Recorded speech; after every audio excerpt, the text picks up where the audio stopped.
안녕하세요. 성광의 박사입니다. 자, 오늘도 구독과 좋아요 눌러주시면 저에게 힘이 됩니다. 감사합니다. 자, 오늘은 이스라엘 진 8번째로서 신광야를 떠나 돕가의 진을 친 그 돕가에 대해서 공부해 보겠습니다. 자, 민수기 33장 12절과 13절입니다. 신광야를 떠나 돕가의 진을 치고 돕가를 떠나 알루스의 진을 치고. 자, 여기도 바이세오예요. 출발했단 얘기죠. 미드바르 광야로부터 어떤 광야냐? 신광야로부터 출발했다. 바야 한우, 그리고 진을 쳤죠? 돕가에 진을 쳤다라고 말씀하고 있습니다. 자, 그러면 돕가에 진을 쳤다라는 것은 무엇을 의미할까요? 자, 신광야에서 얼마나 불평해서를 했습니까? 원망했죠. 근데 그 원망 속에 하나님 어떻게 하셨습니까? 만나를 보내주셨잖아요. 만나를 먹을 수 있도록 계속 내려주셨잖아요. 그래서 하늘에서 양식이 내리는 놀라운 일을 본 것이 바로 신광야입니다. 그러니까 하나님이 그 불평하기 전에 그 불평을 안 해도 주신다라는 거예요. 근데 우리는 육체인 것을 먼저 보고 하나님을 원망하는 거죠. 뭔가 먹을 것이 없다고 하니까 원망, 불평하게 되는 겁니다. 또한 고기가 없다고 불평했을 때 메추라기를 보내주셨죠. 자, 그럼 이 사건을 통해서 광야의 생활 가운데 하늘에서 만나가 계속해서 내렸다라는 거예요. 자, 그런데 문제는 안식일에 또 하나님의 말씀을 버리고 또 만나를 찾아가는 사람들이 있어요. 자, 하나님의 은혜를 맛보면서도 불순종은 계속해서 이루어지고 있다는 겁니다. 그것이 신광야의 삶이에요.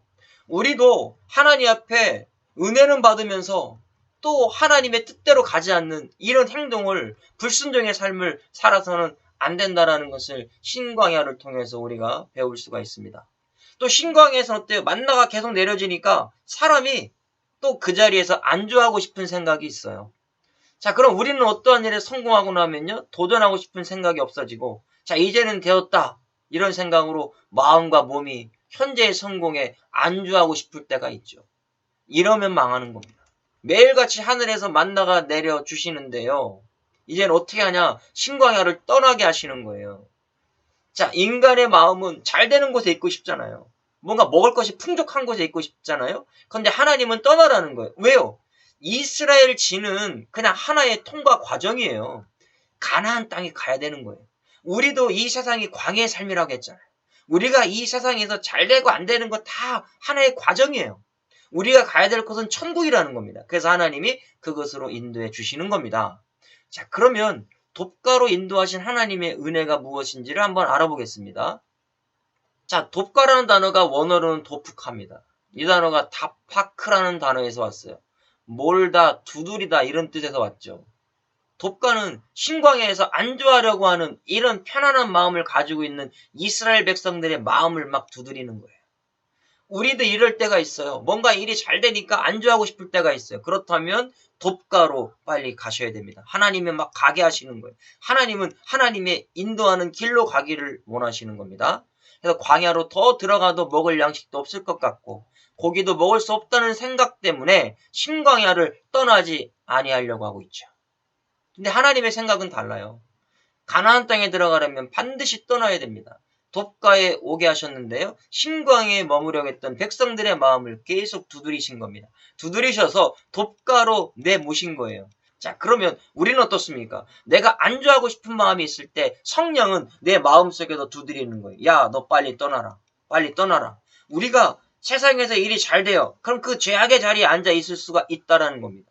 원죄의 자리에 있고 자범죄의 자리에 있을 때 하나님은 계속 마음을 두드리셔서 교회로 나오게 하시는 거죠. 저와 여러분 주일날 교회 안 나오잖아요. 마음속에 계속 뭔가 두드림이 있지 않습니까? 아, 교회 나가야 되는데, 나가서 말씀 드려야 되는데, 이게 바로 돕가의 신앙입니다. 자, 돕가도 잠시 가나안 땅을 들어가기 위한 과정이죠. 우리도 이 세상에 돈을 많이 벌고 근심 걱정 없이 살면 세상에 머무르려고 하는 이런 습성이 있어요. 이게 바로 인간들의 죄악된 습성입니다. 그러니까 하나님은 계속해서 어떻게 하십니까? 돕가처럼 두드리는 거예요. 너 빨리 가라, 빨리 가라, 빨리 떠나라. 이렇게 말씀하시는 겁니다. 내가 지금 뭔가 일이 잘 되고 있어요. 사업적으로 잘 풀리고 있어요. 뭐 술술술술 잘 풀리니까 이것이 아버지의 뜻인가 보다 거기 안주하고 있으면 하나님은 마음을 두드리십니다. 지금 영적으로 죽어가고 있다. 사랑하는 딸아, 사랑하는 아들아, 빨리 나와라. 그 심령을 계속해서 두드리신다라는 거죠. 자, 요나를 통해서 우리가 알 수 있잖아요. 요나가 다윗으로 갈 때 바로 배를 만나잖아요. 그것이 잘 된 줄 알았어요. 그런데 하나님은 니느웨로 가라고 했잖아요. 니느웨로 안 가고 그 반대편으로 가다가 뭔가 일이 술술 잘 풀려요. 배도 금방 만났어요. 아, 이것이 아버지의 뜻이구나 하고 갔지만 결국 풍랑을 만나다라는 겁니다. 자, 우리의 신앙도 마찬가지겠죠. 그래서 돕가의 장소는 무엇입니까? 내가 이 땅에 소망을 두고 사는 것을 천국의 소망을 두도록 재촉하신다라는 거예요. 10년 가운데, 아니면 이 영상을 보고 계시는 정말 목사님들이나 성도님들, 하나님께서 지금 여러분의 심령에 뭔가 막 두드리고 있지 않습니까? 내가 뭔가 더 열정적으로 기도하고 열정적으로 말씀을 듣고 교회 생활 열심히 해야 되고 이렇게 하겠다는 게 마음이 막 용숨치지 않습니까? 그럼 돕가의 신앙입니다. 하나님이 돕가로 인도하시는 거예요. 그곳에서 내가 풀 죽었던 그 마음을 다시 이렇게 세워주시는 겁니다. 내가 무엇 때문에 낙심하고 계십니까? 그러면 돕가의 신앙을 기억하십시오. 하나님이 두드리셔서 함께 하기를 원하시고 그 속에서 하나님의 역사와 함께 복을 주기를 원하신다라는 겁니다. 그걸 꼭 기억하시고 돕가에 주님이 찾아오셔서 신랑 되신 주님이 축복하기 위해서 나의 심령을 두드리고 계실 때 문을 빨리 열어서 주님을 맞이하십시오.